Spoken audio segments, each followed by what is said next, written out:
नमस्कार, मैं राजेंद्र कुमार ध्रुवे, व्याख्याता, शासकीय हाई स्कूल जगतरा, विकासखंड गुरूर, जिला बालोद से। आज हम देखेंगे संविधान, शासन व्यवस्था और सामाजिक सरोकार का भाग 2, जिसमें हम कुछ महत्वपूर्ण बिंदु एवं राष्ट्रपति एवं प्रधानमंत्री जो संघीय कार्यपालिका है उनके बारे में जानेंगे।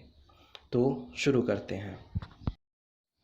कुछ महत्वपूर्ण बिंदु में संघीय शासन, तो इसमें है भारत राज्यों का एक संघ है और संविधान द्वारा विधायी शक्ति को दो स्तरों संघ और राज्य में बांट दिया गया है। ये केंद्र सरकार और राज्य सरकारें अपनी अपनी सीमाओं में रहते हुए स्वतंत्र रूप से कार्य करती है। यहाँ सारी सत्ता न केंद्र के पास है, न ही राज्य पूरी तरह से स्वतंत्र है। आगे है प्रत्यक्ष निर्वाचन किसे कहते हैं।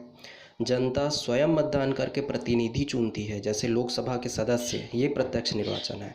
अप्रत्यक्ष निर्वाचन मतलब जनता द्वारा चुने हुए प्रतिनिधियों द्वारा अन्य प्रतिनिधियों का चुनाव, जैसे कि राष्ट्रपति का चुनाव हमारे द्वारा चुने हुए सांसदों और विधायकों द्वारा किया जाता है। ये अप्रत्यक्ष निर्वाचन कहलाता है। आगे है संघीय कार्यपालिका, सरकार का वह अंग जो विधायिका द्वारा स्वीकृत नीतियों और कानूनों को लागू करता है और प्रशासन का काम करता है, कार्यपालिका कहलाता है। इसमें हम राष्ट्रपति और प्रधानमंत्री के बारे में जानेंगे। तो शुरू करते हैं राष्ट्रपति से। भारत के संविधान में औपचारिक रूप से संघ की कार्यपालिका शक्तियां राष्ट्रपति को दी गई है। औपचारिक रूप से राष्ट्रपति तीनों सेनाओं, जिसमें जल, थल और वायु सेना का प्रधान होता है। यह प्रथम नागरिक एवं संवैधानिक अध्यक्ष होता है। राष्ट्रपति वास्तव में प्रधानमंत्री के नेतृत्व बनी मंत्रिपरिषद के माध्यम से इन शक्तियों का प्रयोग करता है। संविधान के अनुच्छेद 74 में यह स्पष्ट किया गया कि राष्ट्रपति को सहायता और सलाह देने के लिए एक मंत्रिपरिषद होगी, जिसका प्रधान प्रधानमंत्री होगा। वह अपने अधिकांश अधिकारों का अपने विवेक से प्रयोग नहीं करेगा और वह मंत्रिपरिषद की सलाह से ही करेगा। इस प्रकार सरकार का वास्तविक प्रधान प्रधानमंत्री होगा, राष्ट्रपति नहीं। आगे है राष्ट्रपति के कार्य एवं शक्तियाँ, जिसमें सबसे पहले है कार्यपालिका संबंधी शक्तियाँ, जिसमें राष्ट्रपति महत्वपूर्ण पदों की नियुक्ति करती है, जैसे प्रधानमंत्री, राज्यपाल, महान्यायवादी, सीएजी। इसके अलावा प्रधानमंत्री की सलाह पर मंत्रियों की नियुक्ति भी करते हैं। दूसरा कार्य है सैन्य शक्तियाँ, जिसमें राष्ट्रपति तीनों सेनाओं का मुखिया होता है। इसके अलावा देश में युद्ध एवं शांति की घोषणा भी करता है। तीसरा है न्यायिक शक्तियाँ, जिसमें राष्ट्रपति अपराधियों को क्षमादान करने की शक्ति है। इसके अलावा वो सर्वोच्च न्यायालय से सलाह मशवरा एवं परामर्श मांगने की शक्ति रखता है।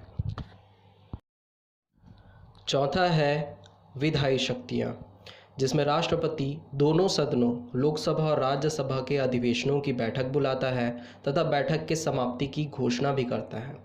दूसरा कार्य इसमें सांसद की योग्यता का निर्धारण चुनाव आयोग के परामर्श से करता है। तीसरा, अध्यादेश जारी करने व कानून को स्वीकृति देने की शक्ति भी राष्ट्रपति के पास होती है। पांचवा है राष्ट्रपति की वित्तीय शक्तियाँ, जिसमें वे वित्तीय विधेयक या अनुदान को पूर्व स्वीकृति देते हैं, भारत की आकस्मिक निधि पर नियंत्रण रखते हैं एवं वित्त आयोग की नियुक्ति भी करते हैं। छठवां है राष्ट्रपति की आपातकालीन शक्तियाँ, जिसमें देश में युद्ध या बाह्य आक्रमण या शस्त्र विद्रोह से उत्पन्न आपातकाल की घोषणा करते हैं, या किसी राज्य में अराजकता का माहौल होने पर उस राज्य में राष्ट्रपति शासन लगाते हैं, या देश में वित्तीय संकट होने पर वित्तीय आपातकाल की घोषणा करते हैं। आगे हम जानेंगे प्रधानमंत्री के बारे में। राष्ट्रपति को सहायता और सलाह देने के लिए मंत्रिपरिषद होती है, जिसका प्रधान प्रधानमंत्री होता है। लोकसभा के बहुमत, जिसमें आधे से अधिक सदस्यों का समर्थन प्राप्त व्यक्ति को राष्ट्रपति प्रधानमंत्री के रूप में नियुक्त करता है। प्रधानमंत्री अपने मंत्रिपरिषद के सदस्यों को चुनता है, जिन्हें राष्ट्रपति नियुक्त करता है। प्रधानमंत्री व्यवहारिक रूप में सर्वाधिक शक्तिशाली होता है। आगे बढ़ते हैं प्रधानमंत्री के अधिकार व कार्य। प्रधानमंत्री का पहला कार्य है मंत्रिपरिषद के अन्य मंत्रियों का चयन करना।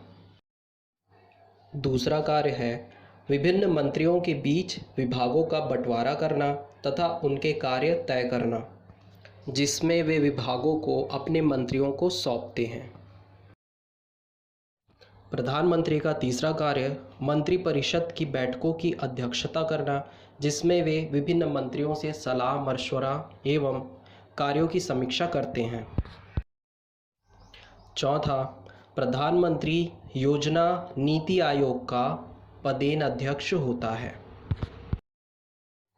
पांचवा, प्रधानमंत्री विभिन्न विभागों और मंत्रियों की नीतियों का समन्वय करते हैं तथा उनका मार्गदर्शन करते हैं एवं समय समय पर विभिन्न विभागों की जानकारियां भी लेते रहते हैं।